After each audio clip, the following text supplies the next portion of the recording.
Hello, everyone. My name is Cameron, And I'm Brett. and you're listening to The Last Alliance, a Rings of Power podcast. We know it's a dangerous business going out your door, or when choosing a podcast, but we're glad you've joined our adventure as we discuss The Lord of the Rings, the Rings of Power.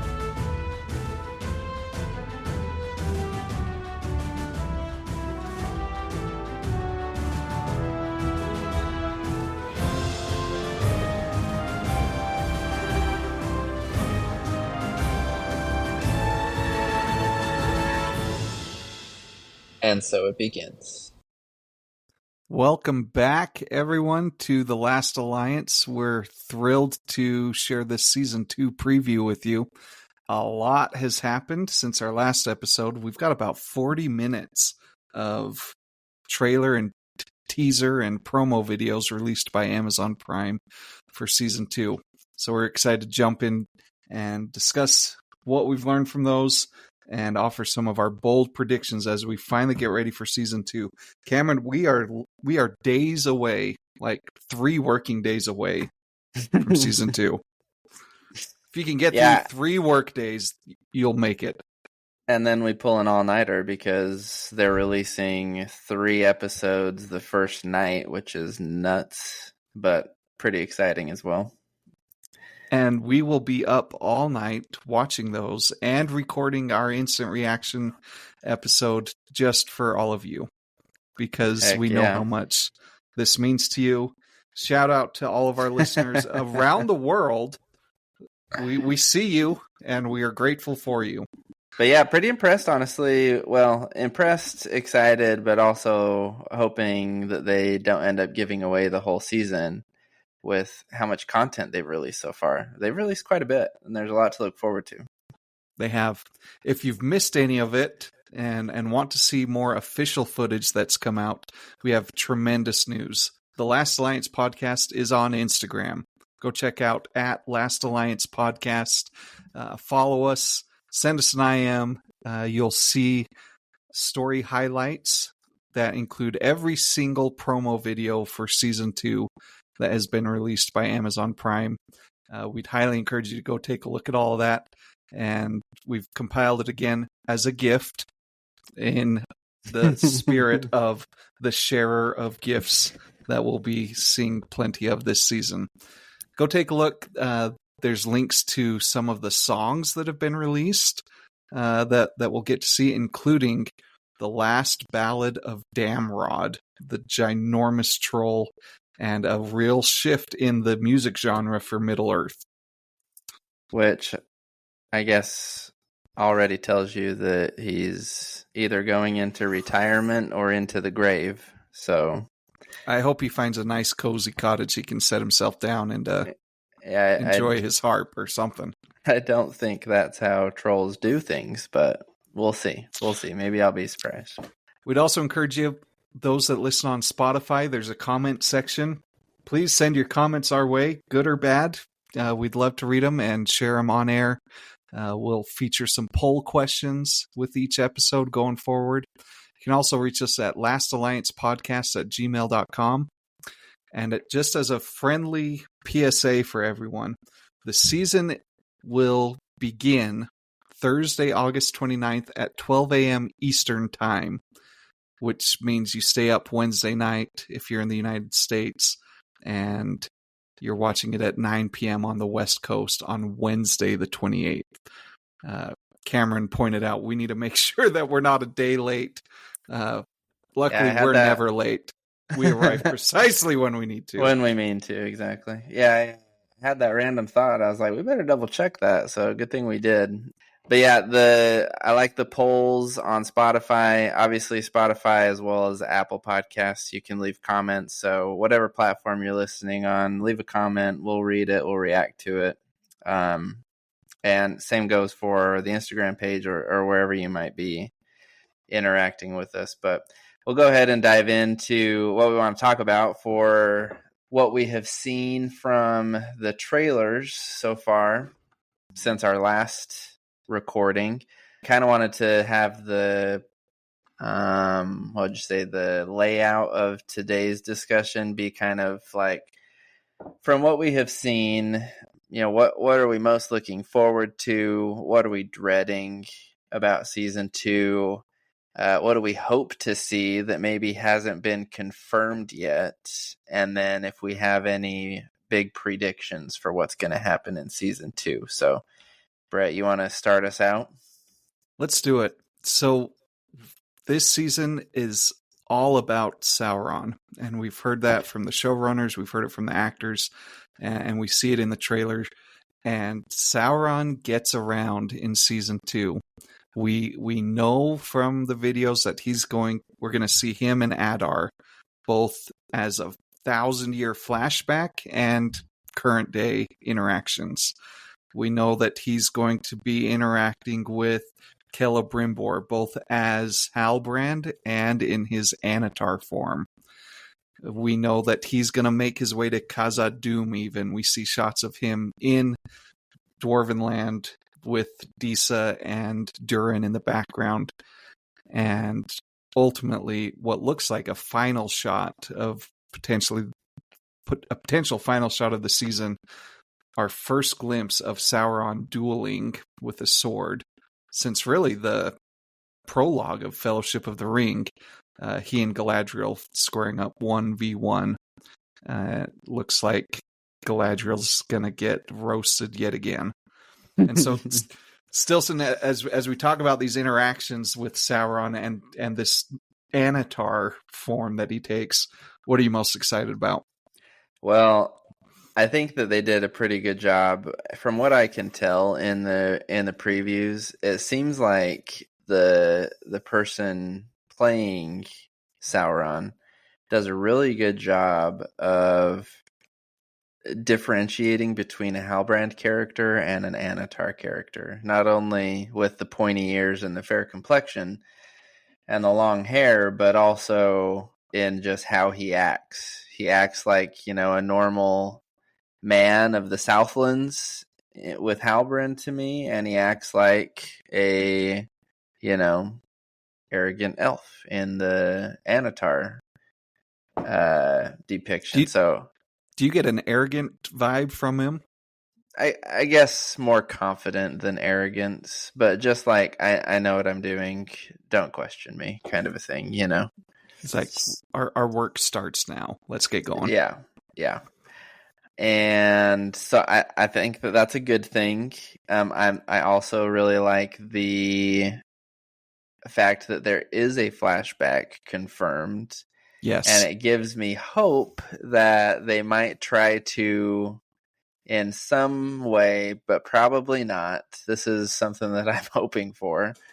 Probably not going to happen, but I'm hoping that they try to resurrect in some way the timeline that Tolkien had laid out, because probably already mentioned this in previous episodes of season 1, but to me so far the biggest folly of this show is that they made the 3 rings of power, or the 3 elven rings, before they made any others.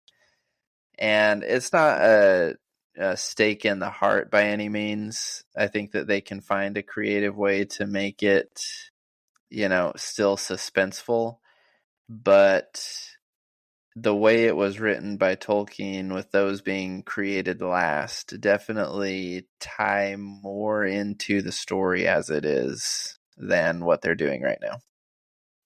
Yeah, I think it's unlikely, but it could happen. There could be something up their sleeve that makes it work.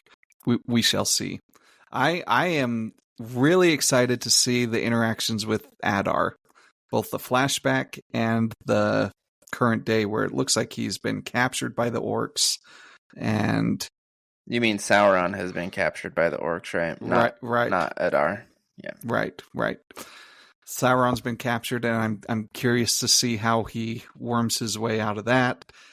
It looks like, speaking of being captured, that he has been captured as the king of the Southlands, Halbrand, not as Sauron, obviously, because Adar would probably just try and kill him, right? Yeah. It appears that Galadriel, who also gets captured by the orcs, is the one who's breaking the news to Adar that, he's back. He's around. And Adar even tries to say, hey, he's my enemy too. The enemy of my, what is it? The friend of my The enemy. enemy of my enemy is my friend, Brett. The enemy. I My had gosh. it. I was right. The enemy of my enemy is my friend. Whew, that was rough. That's exactly what I said. I know. I was giving you credit. My gosh. Good thing you're okay. here. Where was I? Oh, you made a comment last season that you think that Sauron will entice Adar to join with him and do and be kind of his second in command and help him take over the world, and then ultimately kill him, destroy him, get rid of him. It seems like that kind of happens, but from a far distance, because Adar ends up going and sacking a Region, and Adar thinks he's doing it to go get Which Sauron. is exactly what Sauron... Yeah. Yeah. But it's exactly what Sauron wants him to do. So, just yet again, his ability to play on people's seemingly good intentions to do exactly the wrong thing. Yeah. He has a quote, and it's kind of this voiceover. We're not sure who he's speaking to, but in multiple trailers he says, "Do you think you are the only one who put yourself in my power?" Mm-hmm. And I think that quote could be spoken to and could be applied to half a dozen characters in this show, and it'd be absolutely. I think he's saying it to Galadriel in that case, but yeah, you're right. It could be applied to several characters. Yeah. Any other thoughts with what we know about our interactions with Sauron this season? My only question is, how much Sauron are we going to see affecting Numenor this season? Because in the writings, he does have a pretty critical role for the downfall of Numenor. And, you wonder, is that going to happen in this modified storyline timeline that Amazon is creating, or are they going to, go a different way? You're a fan of Numenor. You just can't wait to get back there. I am. There's a lot that goes down in Numenor. We were talking earlier, and some of the stuff that I would like to see, right, in the show, whether it's this season or next, is more detail with the fall of Numenor. Like, if all we see for the fall of Numenor is Pharazôn usurp the crown and then a big wave come over and crush everyone, like, I'm going to be kind of disappointed, because I don't know. I don't know how much we want to talk about, like, what happens in the books right now, because it might be spoiler material, but there's a lot more that happens, right, between him usurping the crown and Numenor going under the ocean. So I'm hoping that we see a lot more of that. And yeah. You've been reading or listening to the book The Fall of Numenor, which is actually it's only 2 years old, but it's a collection of writings related to this time period you're talking about, and we might recommend it to those interested in learning more about some of those stories. It's only about a 10-hour listen, right? Totally. And it's predominantly things that happen in the Second Age. So there's a lot that goes down in that book that is not necessarily only about Numenor, but about Middle-earth altogether, and specifically within the timeline of the Second Age. So definitely got a lot more information out of it than I knew beforehand, and probably made me a little bit more critical of the show. I'll be honest. All right, the Rings of Power. We now have 19 rings confirmed appearing in this season. We've got the 3 Elven rings, 7 rings for the Dwarf Lords and their Halls of Stone, and 9 for the race of men. We have confirmed that the 9 are created by Celebrimbor and Anatar, Sauron, and we get a shot of Sauron ordering Celebrimbor hand him over. So that just leaves one ring left, and we're haven't even started season 2 yet.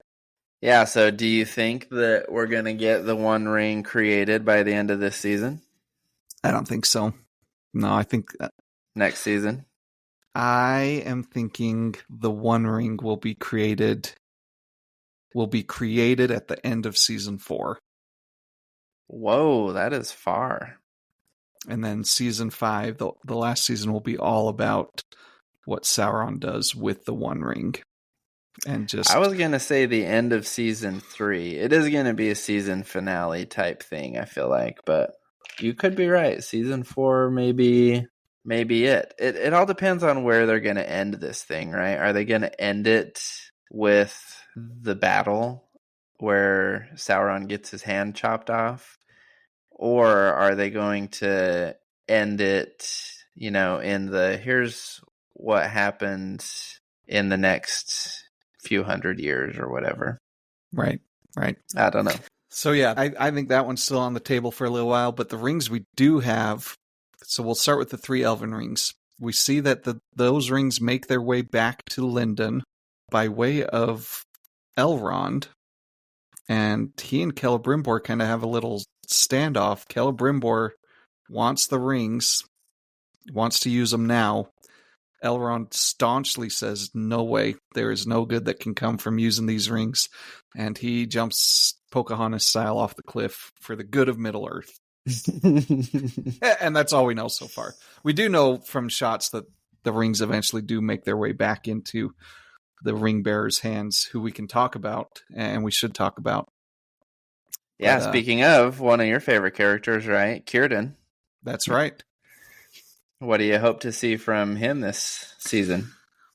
So Círdan is our oldest elf in the Tolkien lore. He's the only elf that has a beard. He's so old. So kind of a fun idea there. He's the shipwright. He's the guy that kind of manages affairs at the Grey Havens to ship people back to Valinor. And if I remember right, he is not one of the high elves, right? Isn't he one of the Sylvan elves? But just has been around from the beginning. Matt, welcome back to the show. Please answer. Círdan, the shipwright, was one of the highest and most noble of the Sindar. He was one of the most skilled elves in building ships during the Great Journey, especially when the elves dwelt by the Sea of Rune during the push westward seeking to go to Valinor. Yeah, this is in the First Age. So he also has a tie to Rune. We'll talk about Rune later. Well, all of the elves came from that area. That's where they were awakened. So we've got Círdan. We know he's coming on. I should mention Círdan actually passes his ring on to Gandalf. And that's who Gandalf gets the ring from. We know that Galadriel is going to be the owner of a ring. We see that Elrond and Gil-galad have a standoff where Gil-galad desperately wants the rings. He wants to use them now to heal Middle-earth. He doesn't care that Sauron was involved in making the conception of them. But Elrond tells Gil-galad, no way, no chance. I'm doing a Pocahontas dive off the cliff for the good of Middle-earth. We do know eventually the rings do make their way back to Gil-galad, and we see shots of the ring bearers wearing the rings and the Forest of Lindon regaining life. Which, speaking of, is such a weird thing, right? That it's obviously meant to be a symbol of some kind. These trees that have this blight. And don't get me wrong, the elves are like quote unquote fading, but I mean, they're still going to be around for thousands of years, right? And so it kind of makes you wonder, and I think we talked about this in season 1, like where these trees come from, the idea of these trees and what they're trying to do with them, and how Mithril is the magic antidote because it somehow has the Silmarils in it. It's it's an interesting storyline. Obviously, not accurate as far as what Tolkien's writings portrayed, but I am still giving them plenty of slack to see where they go with it. How about the dwarves? One of my questions was, are we going to see the dwarven rings distributed? And it looks like we're staying true to Tolkien lore in that Sauron was involved in distributing the rings to the dwarven lords. We see him show up in Khazad-dûm. What are your thoughts about the rings and what we've seen in King Durin III's hands and kind of his council of dwarf lords? Well, you can already see the corrupting influence of the rings that especially Anatar had a hand in making. And I guess this is a good time to just kind of touch on all the rings. So the 16 rings that were not, or that were for men and dwarves, were created under the influence of Sauron, right? To me, that means that they have a corrupting nature about them, right? The 3 elven rings were made independent of him, therefore, again, this is just my theory, do not have that corrupting influence on the bearer. However, Tolkien says that all of the rings, including the 3 elven rings made independent of Sauron, are still subject to and bound to the one ring of power, right? Sauron's ring.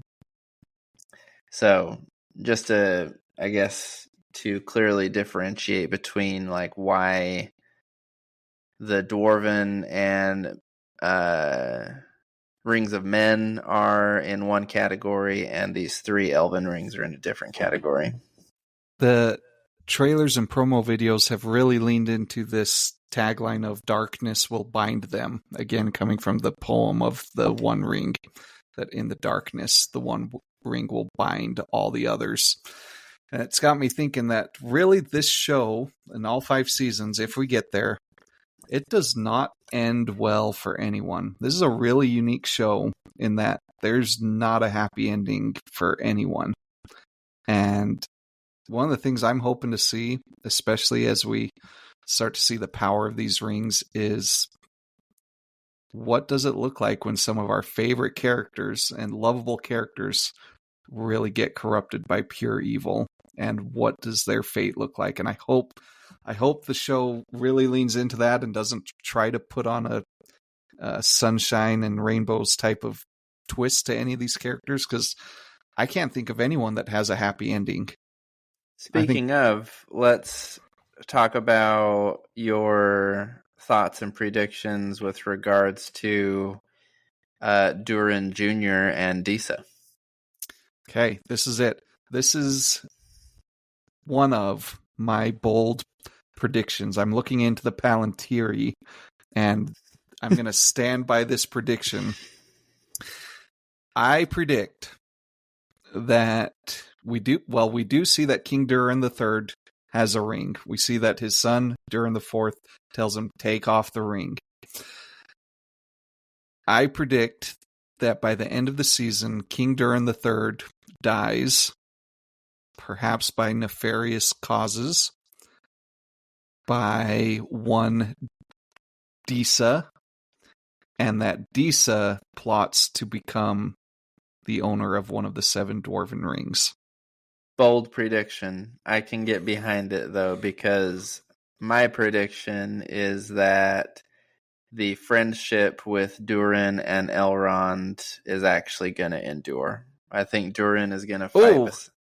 I think Durin and Elrond are actually going to fight beside each other till the end. I have a question for you about, will we see them fighting beside each other this season? But we'll come to that when we talk about this big battle here in a second. Yes. You think it's going to survive? Because that was one of our big points last season, is we were absolutely sure that it was going to fracture. And I was very certain last season. However, I I'm starting to change my mind.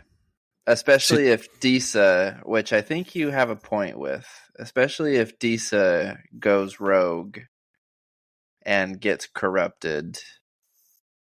It's gonna go one of two ways. Either Durin's gonna go with his wife, or he's gonna be like, she's crazy, and is gonna go with Elrond.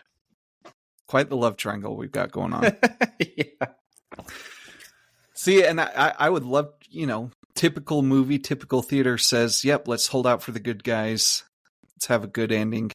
I just think it's a unique opportunity. I think it'd be really interesting to see all of our favorite characters just succumb to the darkness. And how do we deal with that as viewers? I think it'll be fun. But I love your bold prediction because it goes contrary to everything we've been thinking.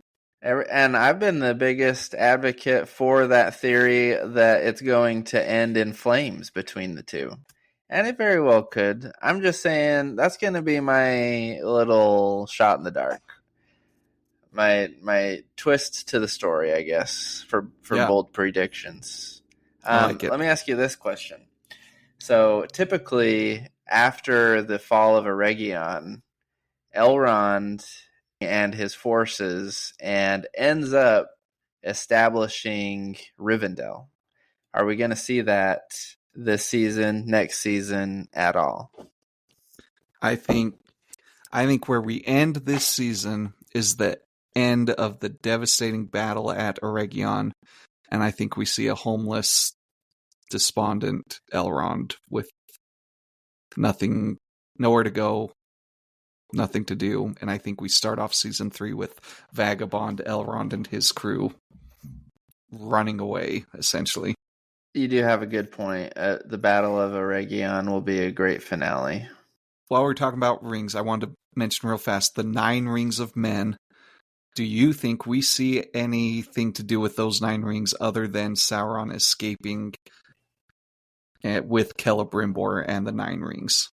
Well, do you think Celebrimbor is going to be alive when he leaves Eregion? I do not think Celebrimbor will survive past season 2. I don't know if we're going to see... Well, we've already talked about this. So he gets held up as a banner, right? His dead corpse. Have we talked about it? Do our people know? I think so. We have talked about it. In any case, there is a battle after the fall of Eregion, and Celebrimbor's body is used as a banner at the head of the orc army. That being said, a lot of stuff has to happen, right? Because Adar brings the orcs to Eregion to eliminate Sauron. If then Sauron is leading that orc army into the rest of Eriador after the fall of Eregion, something has to happen with Adar, right? I'm thinking that Celebrimbor is dead before he leaves Eregion. I think all the torture and everything that's going to happen happens within the walls of Eregion. Interesting. We do get a shot of, if you've seen the trailers, kind of the red light. It looks like it's probably a vision of some sort, one of Galadriel's visions, maybe with the gift of foresight that she has with her new ring. But she sees Celebrimbor strung up onto a tree, and you can see he's getting impaled from behind with really sharp sticks, which would align with his true fate of being killed by arrows and then strung up. So I'll be honest, that's something I'm really looking forward to seeing. I hope they nail it. I hope it's awesome. Dead Celebrimbor just gets Brett's juices flowing. That's right. He's quite a sad character. You've made the point. He's kind of an oaf. He's kind of pathetic. It is one of my pet peeves of how Amazon has portrayed him, because he does have a weakness in that he's trying to desperately chase the legacy of his grandfather, Fëanor, but he is not a dummy. And I think that that's how they are portraying him, as this extremely gullible oaf. So it seems like, from what we can tell, Sauron's going to pry the 9 rings from Celebrimbor in the end. While we're on the subject of the 9 rings for the men, let me ask you this. Have we met any of the future human ring bearers who eventually become the Nazgul. I think that so the sorcerer that we see, who knows if he's even a sorcerer? It seems like he is. Maybe he's just a king with a staff. I don't know. But the guy who looks like he's from Rune, either sorcerer, king, or something along those lines. I think he would be a good candidate for a ring. He also might be a good candidate for one of the blue wizards that we never meet in Lord of the Rings that were sent into the eastern parts of Middle Earth. I don't have a bold prediction yet for that. I'm leaning towards blue wizard, but we also know that one of the Nazgul comes out of Rune, right? So who knows? Who knows? I know you have a theory on a couple of, well, I guess at least one character that you think we know already, one of them to be the Nazgul, right? That's right. Here's my second and last bold prediction of this episode. My bold prediction number 2 is that we have already met 2 key characters. We have already met the Witch King, and we have already met the King of the Dead. I predict that the Witch King is none other than the character who has already stabbed himself with a corrupted blade and will succumb to hatred, Anakin Skywalker style, and that is Theo. I think Theo is our future Witch King and becomes a loyal servant of Sauron. And I'm gonna add. I'll come back to that. What's your other prediction? Okay. Nope, I've got to get it in now before you tear it apart. The hilt turns to flame, just like it turns to flame for the Witch King in The Return of the King. And oh, you mean the little key that they've already used to open the dam? Okay. Yes. And I mean, he picks it up and he sees the flame and he sees Sauron's eye in it. Nobody else, like Arondir, didn't see that when he picked it up, and I think there's something going on. So with far Theo. as you know, Sure. But that's my bold. That's part 1 of my second bold prediction. Part 2. okay. The King of the Dead is none other than my favorite character of the show, Waldrig the Great, the man who has proven that he is loyal to Sauron and Adar, and probably Sauron again by the end of this season. Just whoever can help keep him alive. The only prediction that I can get behind out of those 2 is Waldrig, and only because the only person he serves is himself. Perfectly encapsulated by his quote, his inspiring quote at the Watchtower of, I'll say one thing for our ancestors, they lived. They lived.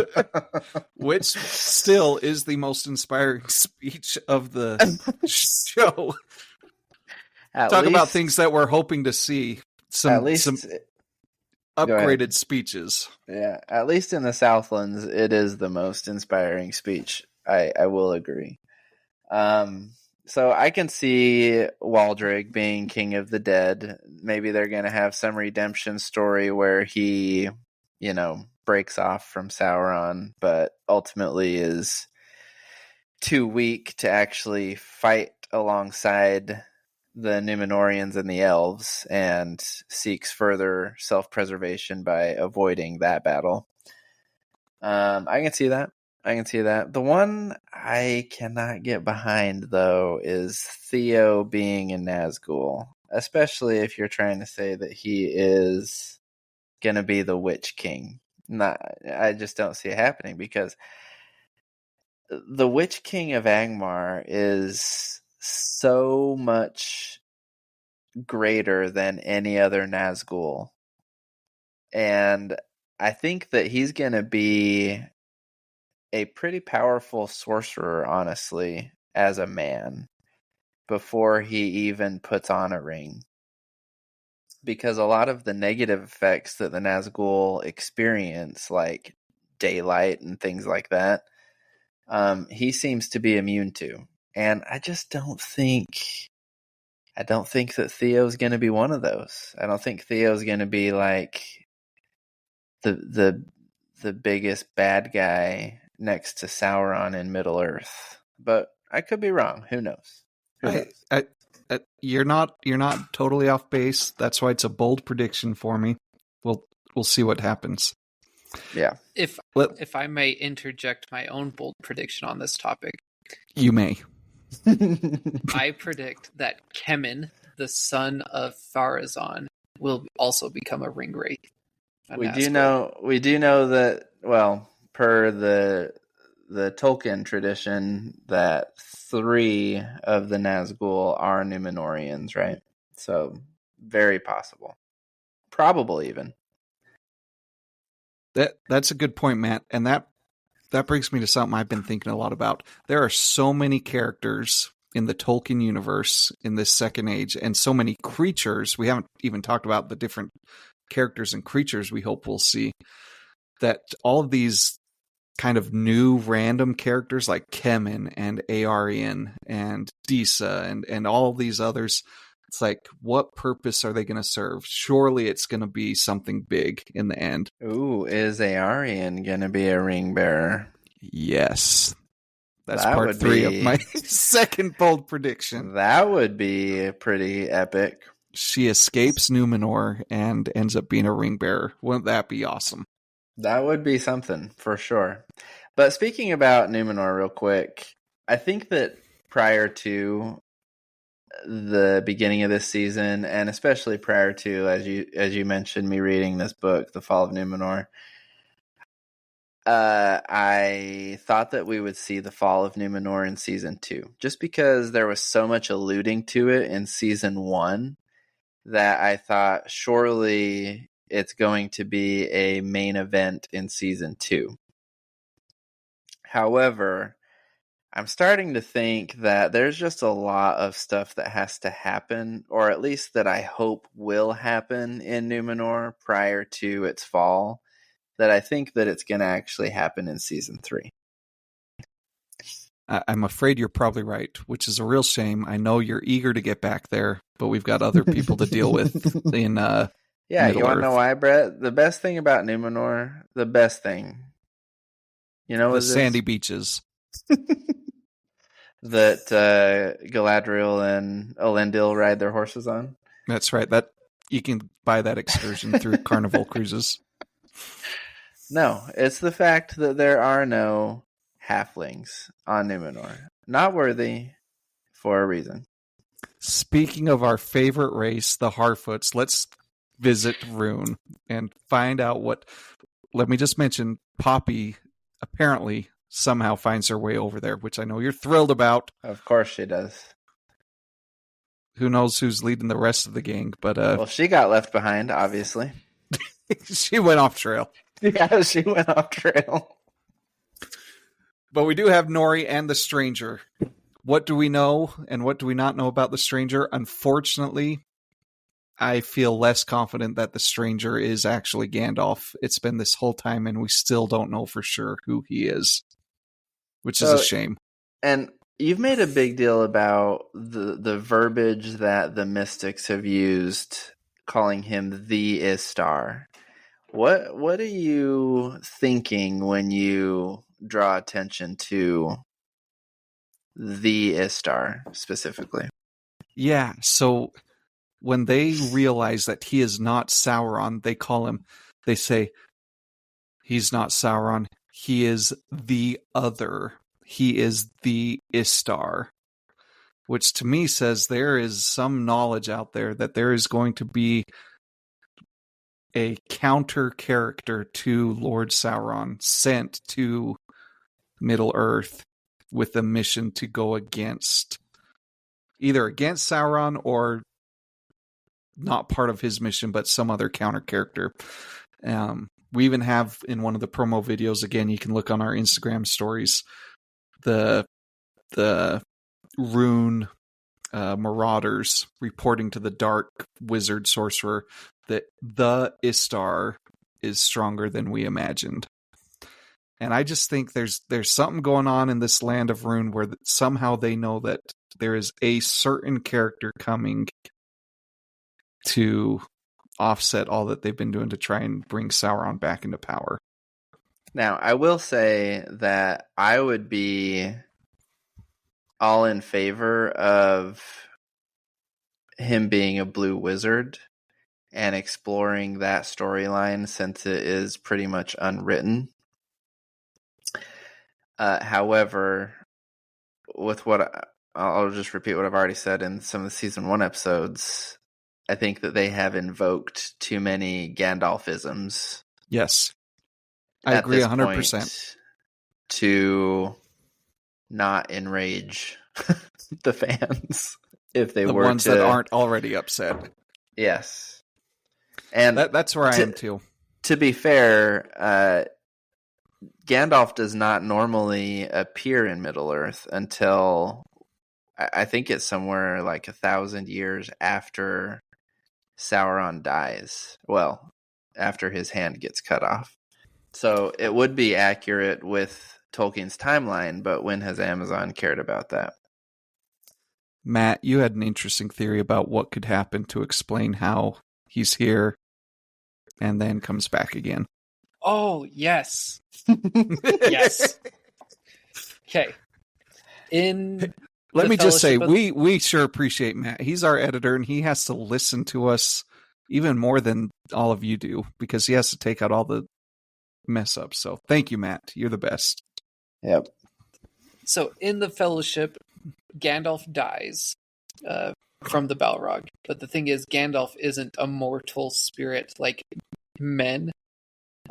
He is a Maiar, so his spirit gets transported back, and then he's resurrected as Gandalf the White. So my possible theory is that this is just iteration 0, you could call it. This is Gandalf the Black? This is Gandalf the Blue. Oh. 3 blue wizards. He's wearing brown, so I think it's gray. And so Gandalf is brought in as this wizard who has to fight the dark wizard that's been shown in the promotions. Both of them end up dying, thus fulfilling the statement that the blue wizards did not fulfill their purpose, because Sauron still comes back. And then Gandalf is brought back once again as Gandalf the Grey. So that's a bold prediction from Matt. Very interesting. Very interesting. Mark it down in blood. I think it's doable. Speaking of facing Sauron, one of the more popular clips from the promo videos is Gandalf asking this new character, is it my task to stop the fire? Is it my task to face Sauron? Well, I said Gandalf. I should have said the stranger, because we don't know. But we have a new character. This new character is Tom Bombadil. Oh, Bombadil. Yeah, and I'm actually kind of glad, I don't know about you, but I'm kind of glad that they brought him in, because he is, again, one of those characters that not a lot is, I guess he's not as well defined is what I'm trying to say, right? He does not have very many limitations because he doesn't have a whole lot of information by Tolkien. And honestly, these are the kind of characters like the Blue Wizards, Tom Bombadil, that I'm glad Amazon is taking under their wing, so to speak, and giving them a story, because I think that there's a cool story that could be told in a lot of the characters that Tolkien just didn't have time to tell, right? What do you know about Tom Bombadil so far, Brett? What can you tell the listeners? So his big quote that keeps getting repeated in the promos is, every soul in Middle-earth is in peril. Will you abandon them to their doom? Which to me shows that, okay, he knows what's going on. He's aware of what's happening in Middle-earth. And the showrunners actually said in a statement accompanying one of the videos that they've made him maybe 5 to 10% more interventionalist than what we see in the Fellowship of the Ring book. So Okay. I'm curious to see what that intervention looks like. Is it simply encouraging the stranger to fulfill his mission? Does he exercise some power? In the book, he is impervious to the effects of the One Ring. So it seems like a good guy to have on your side, but he's just chilling out in his garden, singing songs and dancing in his yellow boots. If you haven't Yeah, and I listened to the think song, you should go take a listen. That was released earlier this week. Ooh, nice. I think some of the things that have been written about him, right, are that even the oldest beings in Middle Earth still call him ancient, right? Some of the first elves that existed and are still around still call him like the ancient one or something like that, right? So he's been around for a very long time. And as you said, has power, it seems like. Where it comes from, what it is, there's not a lot of information on. We also don't know what type of being he is. Is he a Maiar? We don't know. And we don't know what the show is going to do in terms of taking liberty to maybe define that for us. I would be interested to see if they did take a position. It would upset a lot of people, I think. Well, but to me, I say go ahead, do it, because Tolkien didn't do it, and so take the shot, see what happens. Take a stab at it. Yep. It, But real quick to finish off, just kind of what has been said about him. I think the other piece was at the council in Rivendell when they were deciding what to do with the ring. I think it was brought up that he would be a good defender of the ring if they were trying to just keep it out of Sauron's hands. That he probably would be the what's a good word to put it here? That he would be, the best defender of whatever Sauron would wage against him, but ultimately also would fall, is what they predicted. But it does go to show that out of all the people that they had options for, Gandalf, Saruman, Galadriel, Elrond, they said they thought that Tom Bombadil would last the longest against Sauron out of all those people. So he definitely has some power, according to what's been written about him. yeah, so maybe chalk this one up into the category of something we hope to see. We see what that power looks like. Give us a little taste. Right. So we've got this ancient character that's familiar to us. Silson, who are some of the other characters that you either are excited to see or hope that we see in this or following seasons? Okay, so there's a good list. I too hope that we get to see the Witch King of Angmar prior to just a black mask and a cloak, right? I think that would be awesome. The King of the Dead, not as interested in. If they can, give us a good suspenseful storyline where, they were counting on this force and, at the last second were betrayed and all that, maybe bring it in. But I think that the biggest bang for your buck from the storyline of the King of the Dead might have already happened in the Lord of the Rings, Return of the King.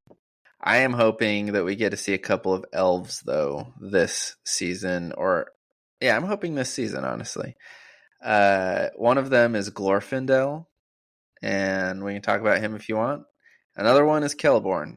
I do not know why they have gone this way of trying to say that he died. We know for certain that they have to bring him back at some point, right? Do they, because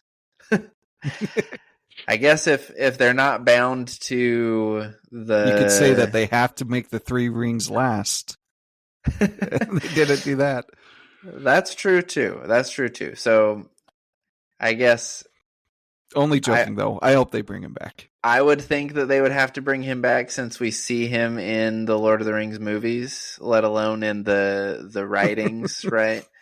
But I'm hoping that they bring him back this season.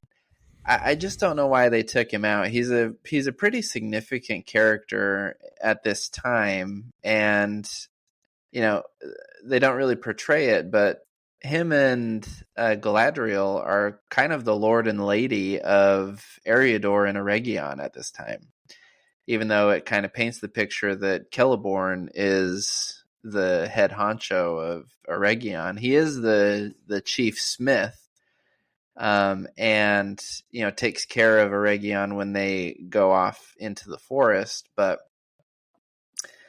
at the time, they're kind of the like I said, lord and lady of Eregion. So it's interesting to me to see that they decided to just eliminate him from the story. It's probably in an effort to make the spotlight more fully concentrated on Galadriel, but I'm ready for Celeborn to come back.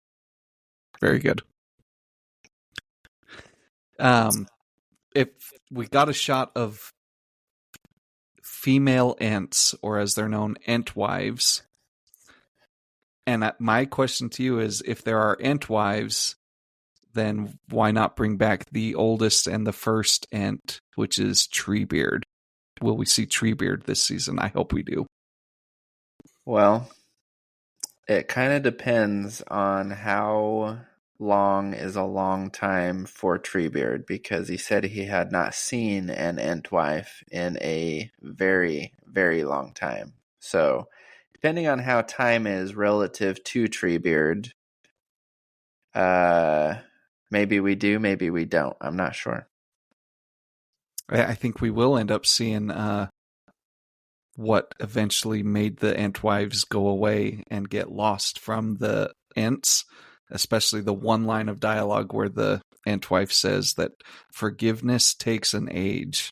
What do you... Ooh, I did not see that. That's nice. Something ticked them off, and they got on their horse and they are taken off. Very nice.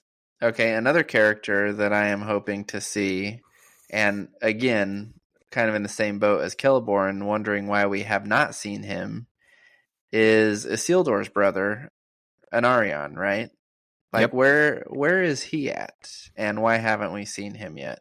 He is, and if you're going to tell me that it's in an effort to, same thing as Galadriel, put more of a spotlight on Isildur, I dislike it. If that's the reason. Because Anarion Amazon, take note. Yeah, take note, please, because you can still fit in Anarion as a character. I mean, you threw in his make-believe sister. I'm not saying it's make-believe, but his less consequential sister. And you mentioned the brother, and again, we know the brother is not dead, or at least if you're loyal to the writings in any way, he's not dead, because he goes on to be one of the kings of the Numenorian kings in Middle-earth. So I'll be interested to see what happens with that. We've got some creatures that I just want to mention. We see shots of spiders attacking Isildur. Do we see Shelob? Does she make an appearance? I hope so. Yes. Damrod the Troll. We talked about him at the beginning. This is the most vicious... I mean, he is breaking backs, and we're seeing it. He's ripping heads off, and we're seeing it. and if you haven't seen the video that goes into the music around Damrod the Troll, do so, because it's it piques your interest at the least. One thing I want to talk about is this Balrog. Oh yeah, gotta get the Balrog. So they showed him in season 1. They showed him in the previews to season 2. What is gonna, and we've kind of talked about him already, but what is gonna be the role of this Balrog in season 2? Are we gonna see the destruction of Khazad-dûm? If we do, then we've skipped forward a couple thousand years. Right. So I don't know. That's where I'm saying, what value are they getting? I don't know. We'll see. I guess it doesn't really matter, because they probably are going to destroy Khazad-dûm. Let's just put it out there. I'll make that one of my predictions. Khazad-dûm, maybe not this season, but it's going to fall in this show because it is future drama that they can pull into the here and now as far as this show goes. And so they're probably like, why not? I think that's a good bold prediction. It is bold. To destroy one of the favorite places of the show so far and say, yeah, you're done. Balrog's here. Yeah, I don't know if it's going to happen this season. It could. Maybe it will. I don't know. But probably going to happen in the show at some point, I would say. Speaking of Khazad-dûm, one of the characters, you get a really brief glimpse at him, is Narvi the dwarf. Narvi and Celebrimbor are the ones that build the doors to Moria that the Fellowship have to enter into. So that is... Ooh. Technically, we have entered in through that side of the mountain, but it wasn't... I don't think it was the actual doors. So that is an event that we should also be looking out for. Is that a bold prediction, Matt? That's more of a... I would be really disappointed if it's not mentioned. We Very shall good. see. Everything is pointing towards Celebrimbor dying or going to die in season 3. So There it's is hard a to fit shot that in. of him and Sauron in Khazad-dûm. And so he does make his way there with Sauron. But yeah, Right. that would be disappointing if we don't see that. That'd be a cool thing to see. Well, we're just about out of time. We'd like to summarize now our bold predictions, and this will be our poll question for the episode on Spotify. We'd love for you to go in on Spotify and vote for which of these 6 bold predictions you can get behind. And you can hold us to these. We're going to hold on to these throughout the show, and we'll come up with some sort of reward and punishment for the outcome of each of these. Cameron, do you want to give us your 2 bold predictions? Yeah, we'll put it on Instagram too.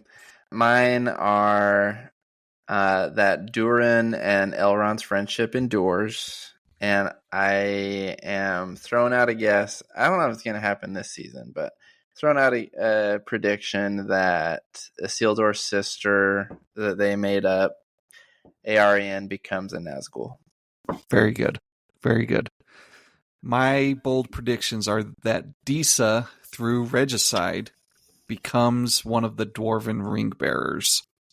And secondly, that we have already met the King of the Dead. That would be Waldrig.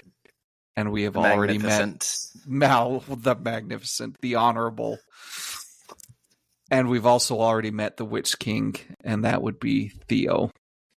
Matt, what do you got for us?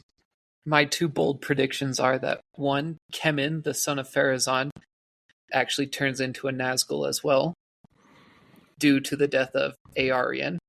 So your bold prediction would have to be incorrect.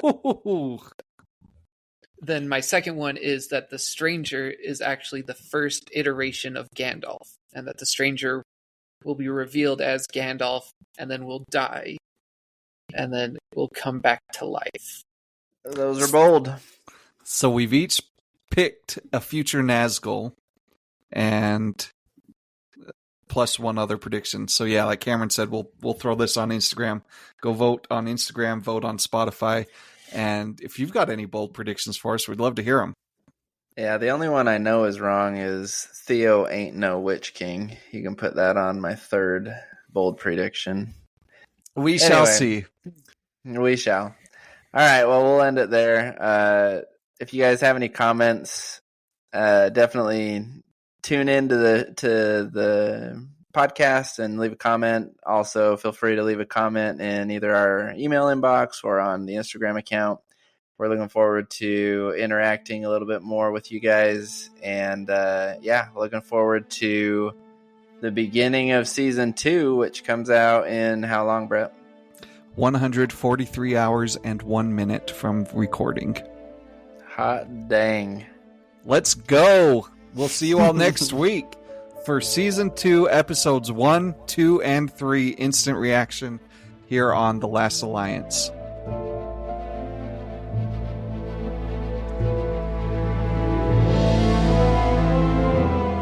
Thank you for joining our fellowship on this episode of The Last Alliance, a Rings of Power podcast. And if you enjoyed this episode even half as well as you should have liked, or liked half of it half as well as it deserved, please subscribe, comment, and share. We'll see you next time.